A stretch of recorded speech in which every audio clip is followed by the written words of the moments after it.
Pandit Prabhu, you're welcome to start. We are live on YouTube. Okay, sure, yeah, thank you. Namo Vishnupadaya Krishna Prasthaya Bhutale Srimate Bhakti Vedanta Swami Iti Namine Namaste Saraswati Devi Gauravani Pracharine Nirvishesha Sunyavadi Prashyat Deshatarine Jai Shri Krishna Chaitanya Prabhu Nityananda Jayādvaita Srivasadi Gaur Bhaktivinoda Jaya Shri Krishna Chaitanya Prabhu Nityananda Jayādvaita Gadadhar Srivasadi Gaur Bhaktivinoda Hare Krishna Hare Krishna Krishna Krishna Hare Hare Hare Rama Hare Rama Rama Rama Hare Hare Hare Krishna Hare Krishna Krishna Krishna Hare Hare Hare Rama Hare Rama Rama Rama Hare Hare Hare Krishna Krishna Krishna Hare Hare Hare Rama Rama Rama Hare Hare Hare Krishna Krishna Krishna Hare Hare Hare Rama Rama Rama Hare Hare Hare Krishna Krishna Krishna Hare Hare Hare Rama Rama Rama Hare Hare Jai Om Vishnupada Paramahans Parikacharya Astotar Divine Grace A.C. Bhakti Vedanta Swami Srila Prabhupada Ki Jai Jai Om Vishnupada Paramahans Parikacharya Astotar Divine Grace Bhakti Siddhanta Swami Maharaj Prabhupada Ki Jai अनंत कोटि वैष्णव की जय नामाचार्य हरिदास ठाकुर की जय प्रेम से कहो श्री कृष्ण चैतन्य प्रभु नित्यानंद श्री अद्वैत गदाधर शिवासदि गौर भक्तवृंद की जय श्री श्री राधा कृष्ण गोपीनाथ श्याम कुंड राधा कुंड गिरी गोधाम की जय वृंदावन धाम की जय मथुरा धाम की जय मायापुर नदी धाम की जय जगन्नाथपुरी धाम की जय गंगा मई जमुना मई की जय तुलसी देवी भक्ति देवी की जय समवेत भक्तवृंद की जय All glories to assembled devotees. All glories to the assembled devotees. All glories to the assembled devotees. All Vishnu Guru and Gaura. Welcome everybody to Srimad Bhagavatam with His Holiness Jayādvaita Swami. It is Monday, July 14th, 2025. Today we're starting with Srimad Bhagavatam, Canto 4, Chapter 19, Text 23. Is that right? Correct. Okay. Om Namo Bhagavate Vasudevaya. Om Namo Bhagavate Vasudevaya. Om Namo Bhagavate Vasudevaya. Okay, sorry, there's a storm in New York City, so we may have some noise. of rain and other things. Okay, starting with text 23. Yani Rupani Jagre Indro Haya Jihir Saya Tani Pavasya Kandani Lingam Kandam Iho Chate. Translation. Whatever different forms Indra assumed as a mendicant because of his desire to seize the horse were symbols of atheistic philosophy. Purport. According to Vedic civilization, sannyas is one of the essential items in the program of the Varnashram institution. One should accept sannyas according to the parampara system of the acharyas. At the present moment, however, many so-called sannyasis or mendicants have no understanding of God consciousness. Such sannyas was introduced by Indra because of his jealousy of Maharaj Prithu. And what he introduced is again appearing in the age of Kali. Practically none of the sannyasis in this age are bona fide. No one can introduce any new system into the Vedic way of life. If one does so out of malice, he is to be known as a pasandi or atheist. In the Vaishnava Tantra, it is said, Yastu Narayanam Devam Brahma Rudradi Devate Samat Penaiva Viksheta Sa Pasandi Bhaved Dhruvam. Although it is forbidden, there are many pasandis who coin terms like Daridra Narayan and Swami Narayan. Although not even such demigods as Brahma and Shiva can be equal to Narayan. Guru Maharaj and others, do you have anything you would like to say on this text? Namo Vishnu Padaya Krishna Preshtaya Bhutale Srimate Bhakti Vedanta Swaminiti Namini Namaste Saraswati Deve Gauravani Pracharine Nirvishesha Shunyavadi Astrachate Shatana.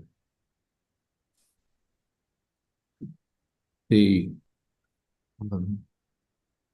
Prabhupada comments forcefully about the perversion of the sannyas order. There are rules to be followed by sannyasis, and there's proper understanding. But Indra just went far afield out of envy. And now Prabhupada observes that in the present day, we also see sannyasis who do anything and everything. We recall that there was someone based in Pune who all of his followers were sannyasis, and their business was unrestricted sex. So this kind of sannyas is, what should we say, abominable at least. And similarly, Prabhupada is unreserved in criticizing those who invent terms like Daridra Narayan, Swami Narayan. Quite boldly, Srila Prabhupada speaks out against such inventions. Hare Krishna. In the chat. I can next. Yes, I can go. There's something in the chat. Oh, okay. Yeah. Praveen Prabhu writes, their slogan was Sambhog Se Samadhi. Yeah, samadhi through sense gratification. This is sannyas in Kali Yuga. We have, sorry, Saraswati Mataji. Pranams Parampuja Maharaj and all the Vaishnavas. Maharaj, the followers of the Swami Narayan, they claim that they are following a bona fide sampradaya, and their sannyasis are so strict they won't even look upon the face of a woman. So outwardly it looks like they sort of are following the Vedic principles, but here it's, well, Srila Prabhupada's sort of putting them in the class of pasandis, so it's a little bit confusing. Hare Krishna. Here it's not their ethical or moral behavior that's in question, but it's placing someone on the level of Narayan. Brahma Rudradi Daivata, even Brahma and Lord Shiva are not at the same level as Narayan, and what to speak of the Daridras or others. That's the fault.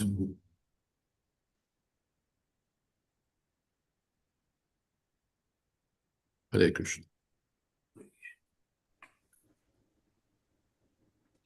Text 24 and 25. Evamindre harastyasvam vainyayagna jidansaya tat bruhita vishrusteshu pakhandeshu matirnunam dharma ityuvadremeshu nagna rakta patadishu prayena sajjate Brantya Peshaleshu Vagmishu. In this way, King Indra, in order to steal the horse from King Kusu's sacrifice, adopted several orders of sannyas. Some sannyasi go naked, and some sannyasi they wear red garments and pass under the name of Kapalika. These are simply symbolic representation of their sinful activities. These so-called sannyasis are very much appreciated by sinful men because they are all godless atheists and very expert in putting forward arguments and reasons to support their case. We must know, however, that they are only passing as adherents of religion and are not so in fact. Unfortunately, bewildered person accept them as religious, and being attracted to them, they spoil their life. As stated in Srimad Bhagavatam, men in this age of Kali are short-lived, devoid of spiritual knowledge, and susceptible to accept false religious system due to their unfortunate condition. Thus, they always remain mentally disturbed. The Vedic Shastras practically prohibit the adoption of sannyas in the age of Kali, because less intelligent men may accept the sannyas order for cheating purposes. Actually, the only religion is a religion of surrender unto the Supreme Personality of Godhead. We must serve the Lord in Krishna consciousness. All other systems of sannyas and religion are actually not bona fide. In this age, they are simply passing for religious system. This is most regrettable. Namo Om Vishnu Padaya Krishna Prasaya Bhutale Srimade Bhakti Sri Swami Namane. Namo Om Vishnu Padaya Krishna Prasaya Bhutale Srimade Bhakti Vedanta Swami. So here, Srila Prabhupada further comments about the sannyas order. And he said they are all godless atheists and very expert in putting forward arguments and reason to support their case. As mentioned in Srimad Bhagavatam, in Kali Yuga, we are all very much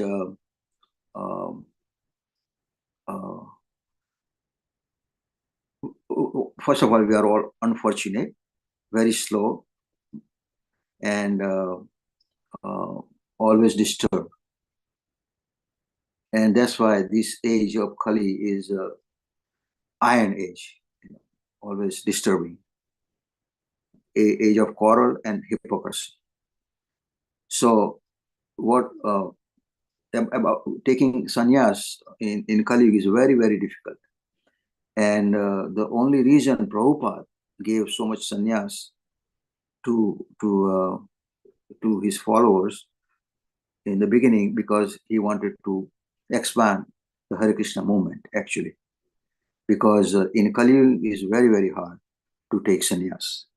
And only a few people can take it. It's very hard. Sannyas order of life is not easy. Only few can take it. But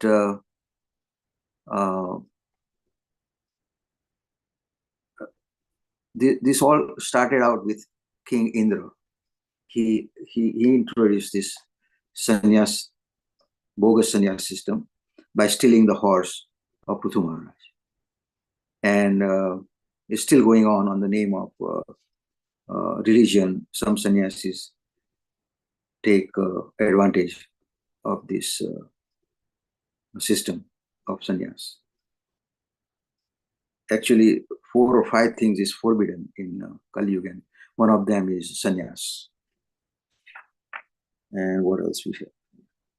And what they take the false sannyasi take advantage of the less intelligent people of this Kali Yuga. And in this Kali Yuga, only system is bona fide is the Sankirtan movement. Just by chanting Hare Krishna mantra, we can purify our life and go back home, back to God. Hare Krishna.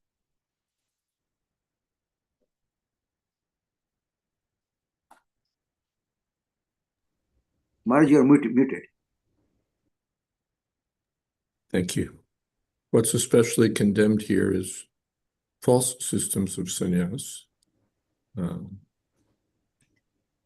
in which one adopts a particular dress, but one doesn't adopt the principle of surrender to the Supreme Personality of Godhead. There are all sorts of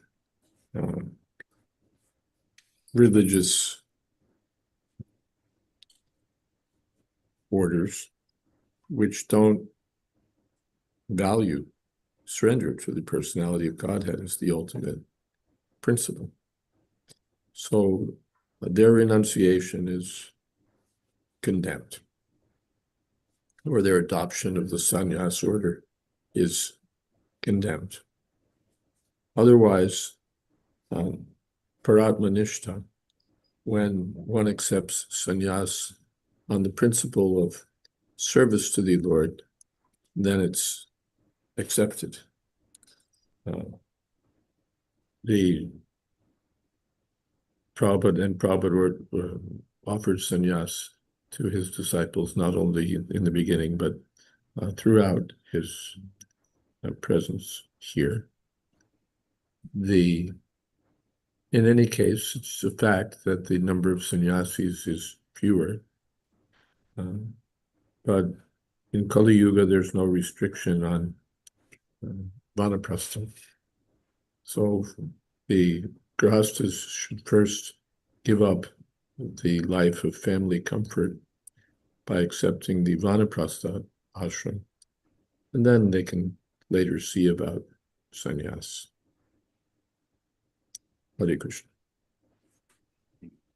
In the chat, Praveen Prabhu writes, there was a news channel many years before where 2 sannyasis were put to debate. I hear some echo, I don't know. Okay. At the middle of the debate, the reporter asked the first sannyasi how he received his sannyas, and the sannyasi mentioned his sampradaya. Maybe he was a Madhva. When the reporter asked The second sannyasi, he replied boldly, I took sannyas myself. I just wore the saffron robes myself. I could see the disgust expressed on the face of the first sannyasi.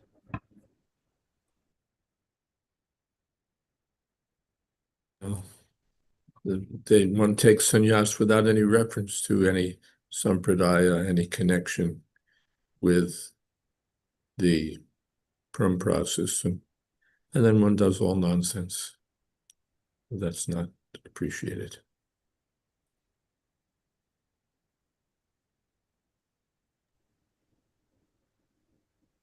Murari Gupta Prabhu writes, Hare Krishna Maharaj, when I first moved to Taranpur, we would get 1 or 2 sannyasis a year asking for alms.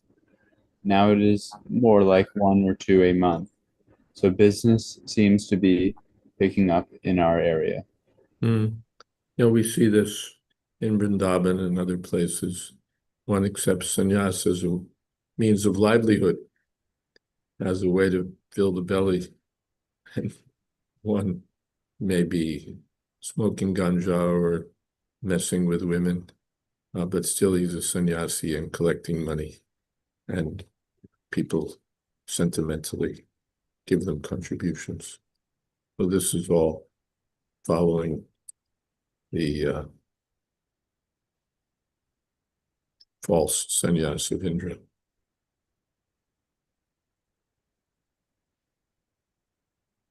Hare Krishna.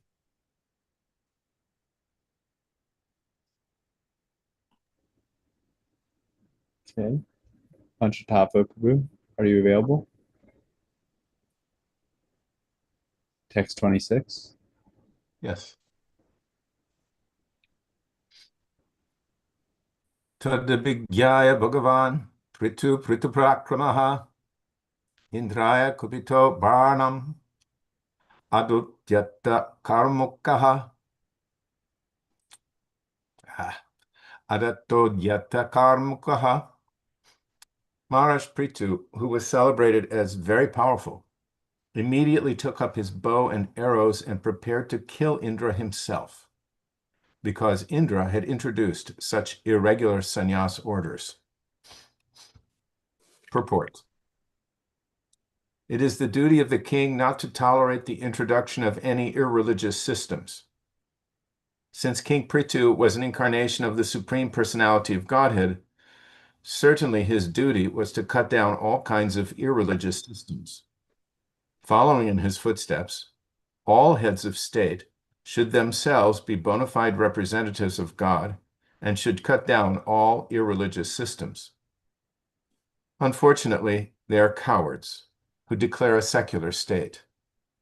Such a mentality is a way of compromising religious and irreligious systems. But because of this, citizens are generally becoming uninterested in spiritual advancement.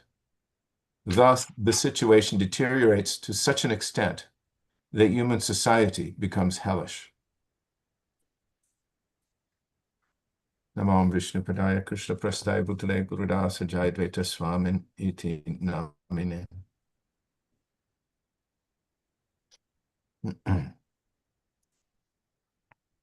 So this is a kind of leader that is rarely seen in modern history.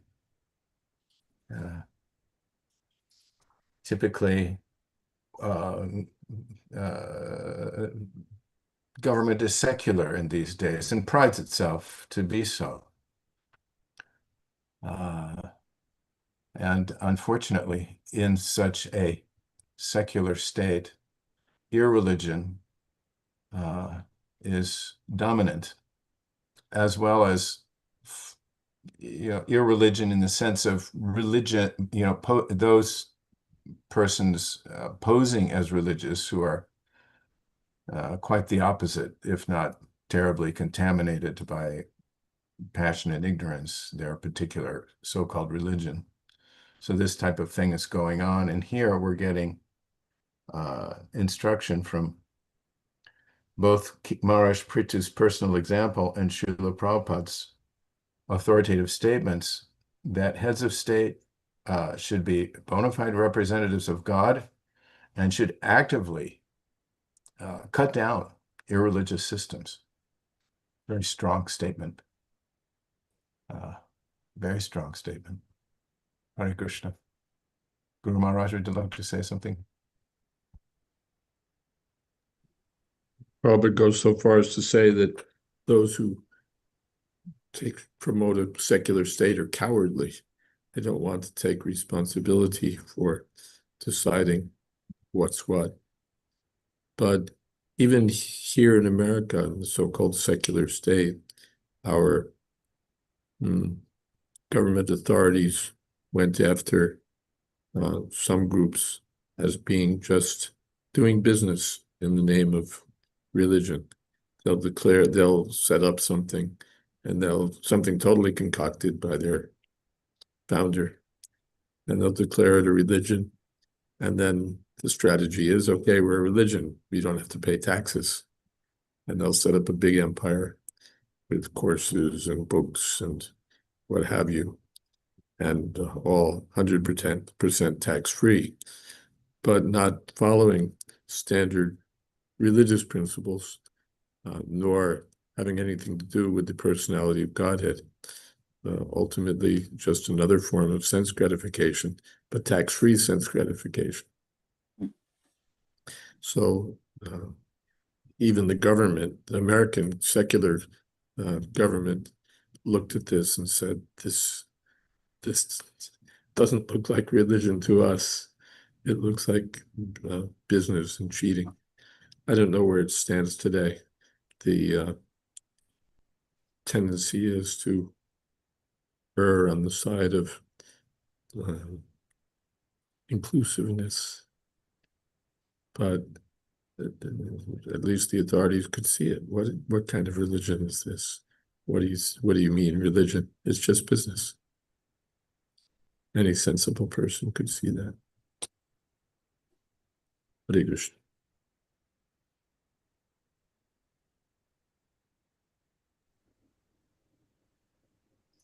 Saraswati Nachi, are you available? Text 27. Tamruvitajya shakravadhabhishanditam vichakshya praksyam ashayaram hasam nivaryam ashuraho mahamata na yujyata tranaya vadaha prachodhitat. Translation. When the priests and all the others saw Maharaj Prithu very angry and prepared to kill Indra, they requested him, "O great soul, do not kill him, for only sacrificial animals can be killed in a sacrifice." Such are the directions given by Shastra. Purport. Animal killing is intended for different purposes. It tests the proper pronunciation of Vedic mantras, and an animal being put into the sacrificial fire should come out with a new life. No one should ever be killed in a sacrifice meant for the satisfaction of Lord Vishnu. How then could Indra be killed when he is actually worshipped in the yajna and accepted as part and parcel of the Supreme Personality of Godhead? Therefore, the priests requested King Prithu not to kill him. Om Gyananti Mirindasya Gyananjana Shalakaya Chakshuran Militam Yena Tasmai Shri Guruve Namaha. I'm sort of detecting a bit of a conflict in the instructions that have been previously given by Atri Muni, who is one of the Sapta Rishis, 7 principal sages, because previously we read that he instructed Maharaj Prithu's son, Vijayatasva, to not only retrieve the horse, but to kill Indra. But here we're seeing that the priests are instructing the king the opposite and giving their explanations that as Indra is one of the principal demigods and oblations in the sacrificial ceremony, he's also included in that. He shouldn't be killed to preserve the sanctity of the actual sacrificial arena, which brings to mind of when Daksh was envious of Lord Shiva and that entire sacrificial arena that was so contaminated and corrupted after all the killings and back and forth that took place. So obviously that sanctity was completely destroyed. And here we understand that Lord Vishnu can never be satisfied with those kinds of sacrificial ceremonies having that kind of contamination. And again, Srila Prabhupada reiterates that these animals that are sacrificed in the ceremony are given life anew, rejuvenated, and they're not just sacrificed on the pretext of feasting on their flesh, but they do get life anew. And the whole goal is to satisfy Lord Vishnu. Perhaps Maharaj can answer of how that Atri Muni said to kill, and now the other priests are saying don't kill. Hare Krishna. Well, we find that often enough where there's disagreements even among sages. One sage will have one opinion. The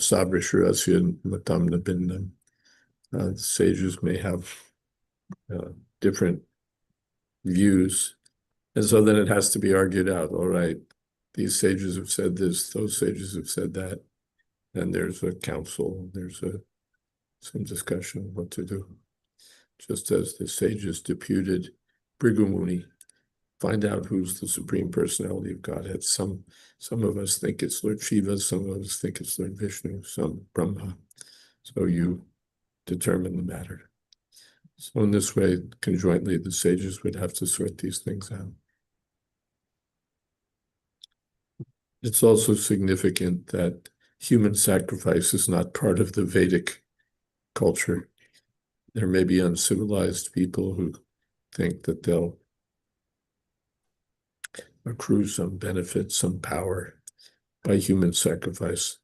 And still, every now and then we read something in the newspaper, someone has hacked someone up in order to get some kind of power to offer someone to a god. This is all mode of ignorance. Hare Krishna. Saraswati Master. Oh, yes. I was listening to a class by Srila Prabhupada and I only got part way, but Srila Prabhupada was talking about different Puranas that are under different modes of material nature. And he was citing how the Padma Purana is in the mode of goodness, but that there are others that are appeal to those who are situated in modes of passion and ignorance. And that those that are situated on the lower modes, they can't automatically and immediately be converted to being appealed by something in the mode of goodness. So it just made me think that we know that different acts, different religions are also appealing to people situated in different modes. So can we say also with sacrificial ceremonies even that there's one that's for those who are in the mode of goodness or transcendental, and then there's others, like when they kill an animal in front of Kali, that could be like a mode of ignorance, that those who are situated, that appeals to them. Hare Krishna. Yes. We see also in Kamakshi temple in Assam, there's killing of some animals to offer to a goddess. And so these things are there. People in the mode of ignorance do these things. And they're allowed even. They have to whisper into the ear of the goat, now I'm killing you, you can kill me in the future life. And it's highly restricted only on the dark moon night and so on. So for those in ignorant, not for providing meat for the meat shops and so on, but it was allowed. But this human sacrifice is for those who are below, still lower. We remember that some dacoits wanted to kill Jayādvaita and offer his body as sacrifice to Kali. But it didn't work very well for them.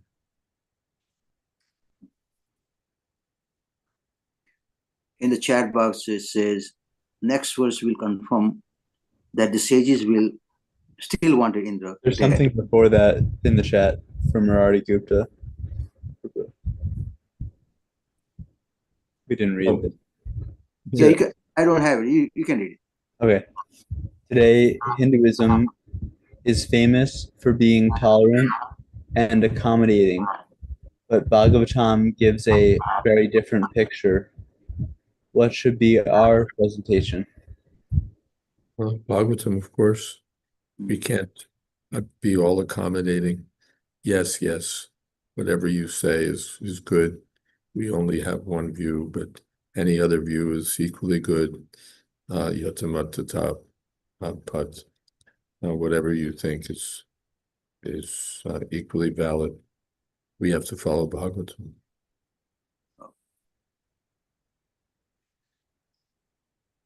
Thank you, Maharaj. Maybe Saraswati Mata can, Right.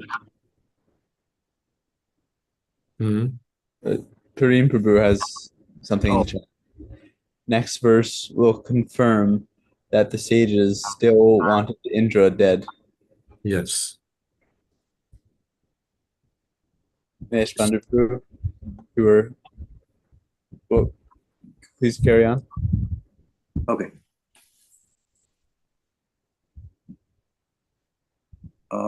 Maybe Saraswati Mata can go ahead again.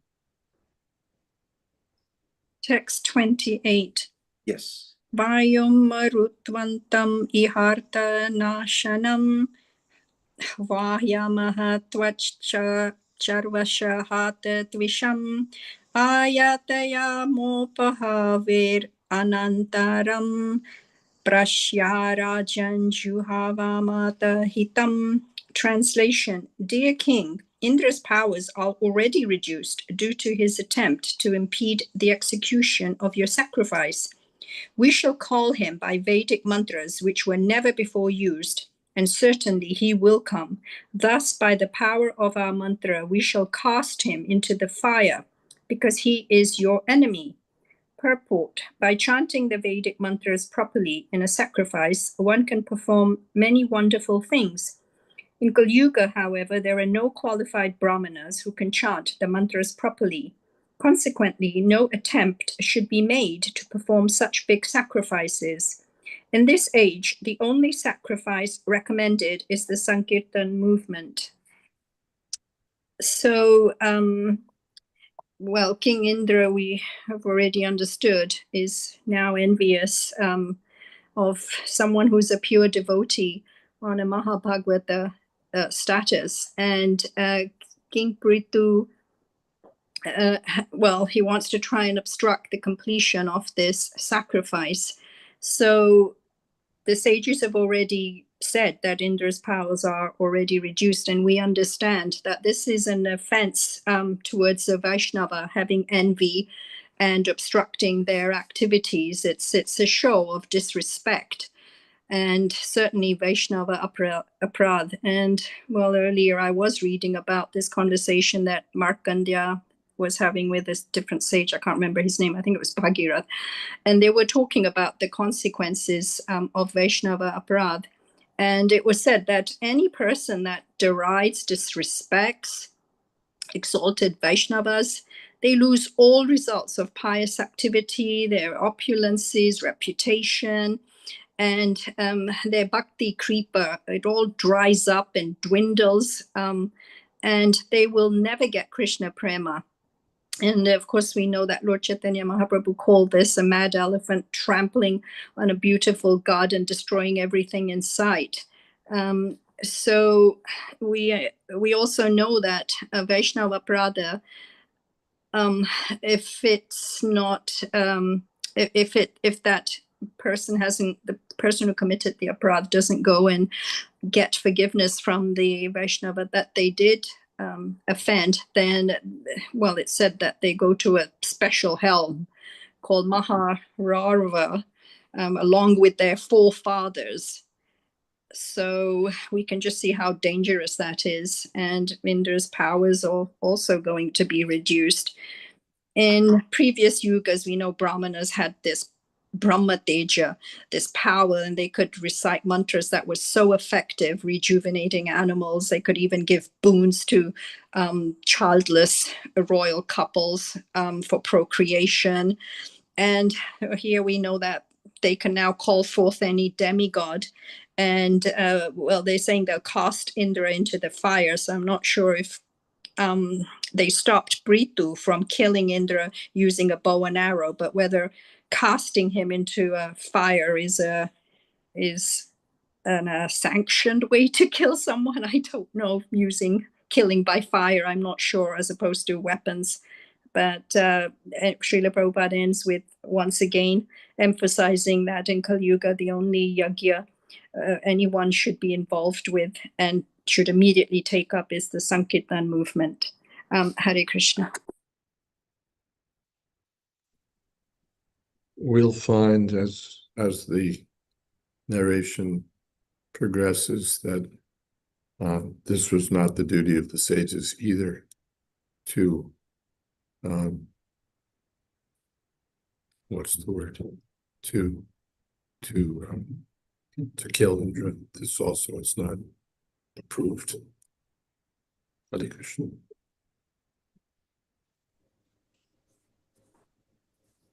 Miss Pandapur, would you like to nominate a next reader? Sure, yeah. Venkatesh Prabhu.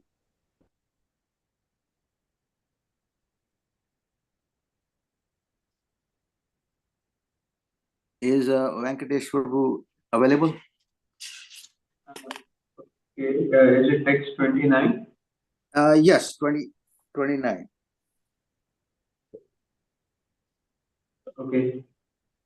Iti amantya vishupati vidurasya vijurusa rughastan ruvato vidya swayambhu pratyasi tatha. Translation. My dear Vidura, after giving the king this advice, the priest who had been engaged in performing the sacrifice called for Indra, the king of heaven, in a mood of great anger. When they were just ready to put the oblation in the fire, Lord Brahma appeared on the scene and forbade them to start the sacrifice. You can go ahead, next verse. Okay. Text 30. Na bhadyo bhavatam indro yad yajno bhagavatanu yam jigam satha yajnena yasyeta tanavasura. Translation. Lord Brahma addressed them thus. My dear sacrificial performers, you cannot kill Indra, the king of heaven. It is not your duty. You should know that Indra is as good as Supreme Personality of Godhead. Indeed, he is one of the most powerful assistants of Supreme Godhead. You are trying to satisfy all the demigods by the performance of this yajna. But you should know that all these demigods are but parts and parcels of Indra, the king of heaven. How then can you kill him in this great sacrifice? You can say something if you want. Okay. Yeah, in text 29, the word Swayambhu is used to indicate Brahma. And then we see that Lord Brahma, who is the chief of all the demigods in the universe, is the father of all the entities. So he appears there, though he was not called or anything like that, but he was overseeing everything in the universe. That is one of the indications. And he just appeared there to give correction to the priests, because it appears that there would have been a big disaster if Indra was brought into the fire and killed like that. And then Lord Brahma reminded them what they are doing, what they're actually doing by sacrifice. They are trying to please Lord Vishnu and satisfy all This the hearing demigods. is, are you far away from your microphone, Venkatesh? It's difficult to hear you. Yes, actually, I have not connected my earphone yet. Yeah, I think that's it for now. To hear from Maharaj, Maharaj could say some further. Indra's denoted as Bhagavatanu. He embodies the presence of the Supreme Personality of Godhead. He's one of the empowered representatives of the Lord. And sacrificial performances are typically, in sacrificial performances, Indra is a major figure who's worshipped. And the demigods are also offered worship. They're subordinate to the personality of Godhead, but still they receive their due worship. So the Indra embodies the Lord, and the demigods are part of Indra's body, it can be said. So you're doing a sacrifice, but how can you kill such an important figure in the sacrifice as Lord Indra? This is unacceptable. Hare Krishna. In the chat, Murari Gupta Prabhu writes, "My apologies for laboring the point, but how accepting should we be of religions where the followers seem sincere, but have no concept of following the four regulative principles?" Yeah. It's not a question of this religion or that religion, but these regulative principles should be followed. Just like no gambling. Doesn't matter whether you're Christian or whether you're Hindu or whether you're Muslim or whether you're something else. Gambling is against the best interests of the living entities, or against the best interests of the citizens. Therefore, it's been condemned. And no religion will say, no legitimate religion, no, gambling is important. How can they say that? So these are universal religious principles. No gambling, no illicit sex.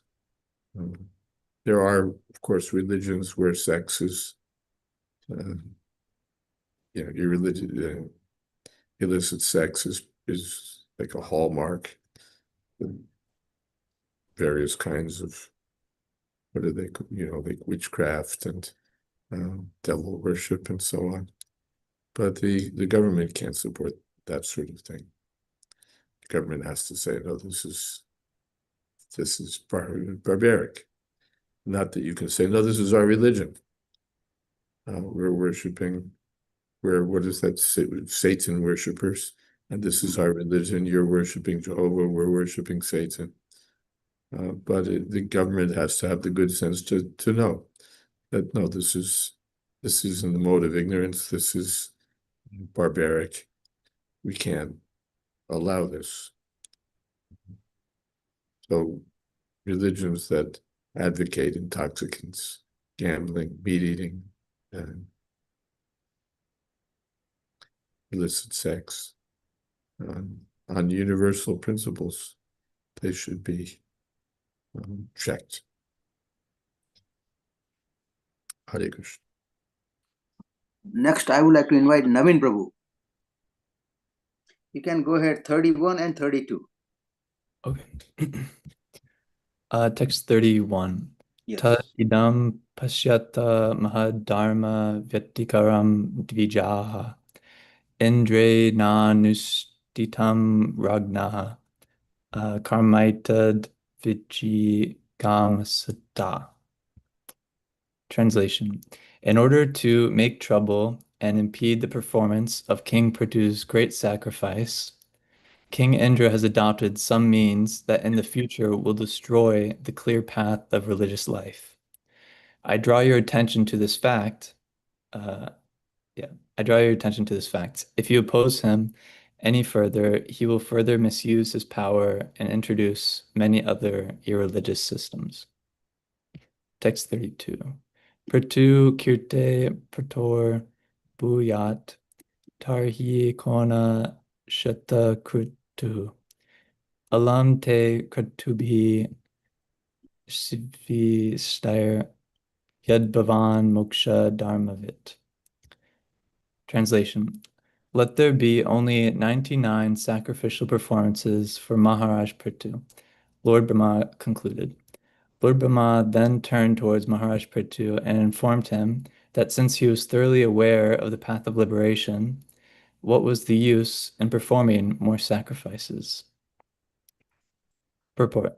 Lord Brahma came down to pacify King Prithu regarding his continual performance of 100 sacrifices. King Prithu was determined to perform 100 sacrifices, and King Indra took this very seriously, because Indra himself was known as the performer of 100 sacrifices. Just as it is the nature of all living entities within this material world to become envious of their competitors, King Indra, although king of heaven, was also envious of King Prithu, and therefore wanted to stop him from performing 100 sacrifices. Actually, there was great competition, and King Indra, to satisfy his senses, began to invent so many irreligious systems to obstruct King Prithu. To stop these irreligious inventions, Lord Brahma personally appeared in the sacrificial arena. As far as Maharaj Prithu was concerned, he was a great devotee of the Supreme Personality of Godhead. Therefore, it was not necessary for him to perform the prescribed Vedic ritualistic ceremonies. Such ceremonies are known as karma, and there is no need for a devotee in the transcendental position to execute them. As the ideal king, however, it was King Prithu's duty to perform sacrifices. A compromise was therefore to be worked out. By the blessings of Lord Brahma, King Prithu would become more famous than King Indra. Thus, Prithu's determination to perform 100 sacrifices was indirectly fulfilled by the blessings of Lord Brahma. Thank I you. don't have comments, but if Maharaj or others have comments. Yeah. Maharaj, please. It's notable that Brahma took into account not only Indra's offenses, but sagaciously considered what will be the result if we try to put further pressure on Indra. Then he'll just do more of this stuff. He'll continue with these antics, you could say, this business of false dress and so on. So Brahma thought it better to work out a compromise. Sometimes we see this, that the religious authority is very keen to draw the line. Okay, burn. And they've looked at the books, they see they're on firm ground, and so they're going to draw a line in the sand. But because they haven't thought strategically, they haven't fully considered the matter, they don't notice that they'll draw the line, and then the people they're drawing it for will just cross it. They'll just cross the line. We'll draw a line in the sand, but then people that you're trying to keep out will just walk over your line because you don't have the coercive power to stop them. And so things it doesn't work out successfully. Or sometimes, well, there are different ways that religious authorities can mess up. They think that they're following the highest religious principle because they look in their book and they see it. But even if they're following a respected authority, they don't consider deeply enough what will be the effect of our doing this. Will it actually accomplish what's to be done, or will it go the opposite way? Well, we see it's not in terms of stopping religion, but Prabhupada considered that, all right, according to the books, 64 rounds. According to the standard, 64 rounds. So we won't compromise. But he understood that if I insist on 64 rounds, then we'll get no rounds. No one will chant Hare Krishna. So he had to adjust. That's otherwise we get niyamagraha, strictly following principles. But just because they're principles and without due consideration of what the result will be. So, Dharmasya tattvam nihitam guhayam bhajanayem katasapanta. Therefore, religious principles are not just a matter of proof texting. The text is important. We have to see what the Shastra says, but then we also have to see what is our purpose here and what do the great souls show us as an example. So everything has to be considered very carefully. Otherwise, we wind up bringing about a result which is the contrary of what we're trying to achieve, because we haven't thought the matter through. So we're standing up for the law, but ultimately making things worse instead of better. So in many ways one can do that. So that's niyamagraha. And then there's the other niyamagraha, that we don't care about the rules, we just let everything go. So that's not wanted either. On the one side, excessive following of rules and regulations without understanding what the ultimate outcome will be, or without understanding the point of it all. And on the other side, just tossing aside the rules and regulations in the interests of whatever. There's lots of reasons that can be given for tossing the rules aside. But Srila Rupa Goswami recommends that neither of these will help us. Neither form of niyamagraha. We have to think finally. Therefore, it requires fine discretion. For that, one has to seriously follow the regular principles, chant Hare Krishna, and be properly guided. Hare Krishna. Should we read these questions? Yeah, just read it. Yeah. All right, Mahesh Panditpur, can you take it from here? Yeah, sure. Radhesh Prabhu says, regarding competition among living entities, I just read about our original enemy of Krishna. When the living entity is attracted by the material energy, which is separate from Krishna, he is overpowered by fear.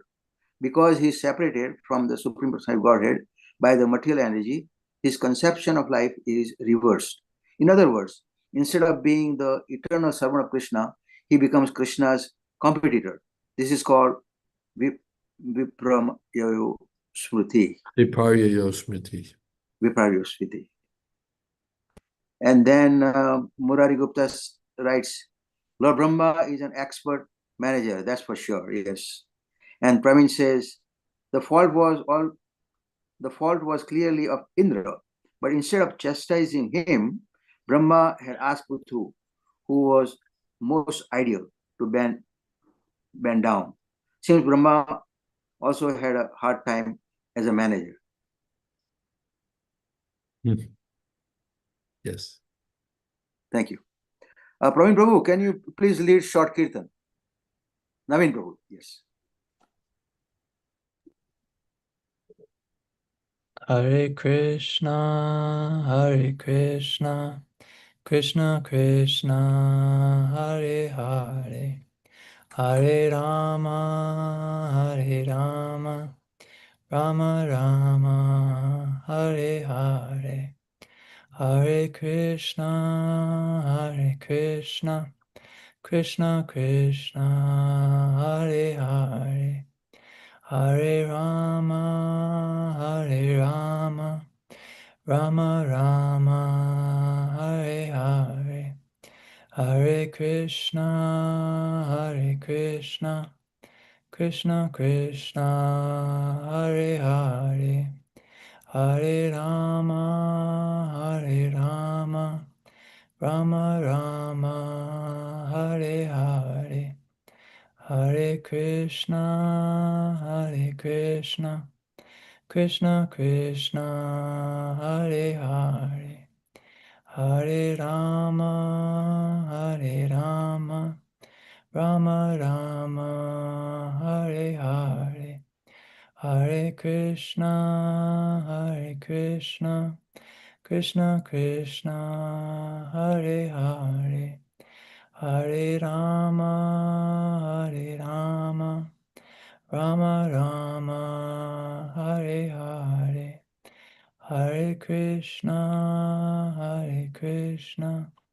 Krishna Krishna, Hare Hare, Hare Rama, Rama Rama, Hare Hare. Thank you. Jai Om Vishnupada Paramahans Paripacharya, Astotra Divine Grace, A.C. Bhaktivedanta Swami Srila Prabhupada ki Jai. Jai Om Vishnupada Paramahans Paripacharya, Astotra Divine Grace, Bhakti Siddhanta Swami Goswami Maharaj Prabhupada ki Jai. अनंत कोटि वैष्णव की जय. नामाचार्य हरिदास ठाकुर की जय. प्रेम से कहो श्री कृष्ण चैतन्य प्रभु नित्यानंद, श्री अद्वैत गदाधर शिवासदि गौर भक्तवृंद की जय. श्री राधा कृष्ण गोप गोपीनाथ श्याम कुंड राधा कुंड गिरिगोर धाम की जय. वृंदावन धाम की जय. मथुरा धाम की जय. मायापुर नवदी धाम की जय. जगन्नाथपुरी धाम की जय. गंगा मई यमुना मई की जय. तुलसी देवी भक्ति देवी की जय. समवेत भक्त वृंद की जय. All glories are somebody glories. All glories are somebody. All glories are somebody glories. All glories Shri Guru and Gaura. Again, I thank you, Naveen Prabhu, for nice kirtan, and thank you all the devotees for participation. I thank you, Jayādvaita Maharaj, for coming on Zoom and giving us his audience. Thank you very much. Thank you, Mahesh Pandit Prabhu, and thank you to all the devotees for not taking part. His Holiness Jayādvaita Swami Maharaj ki jai. Yeah. Srila Prabhupada ki jai. Jai. Samaveta Bhaktivinoda ki jai. Jai. Gaur Premanande. Hari Hari Bo. Hari Hari Bo. Krishna Krishna.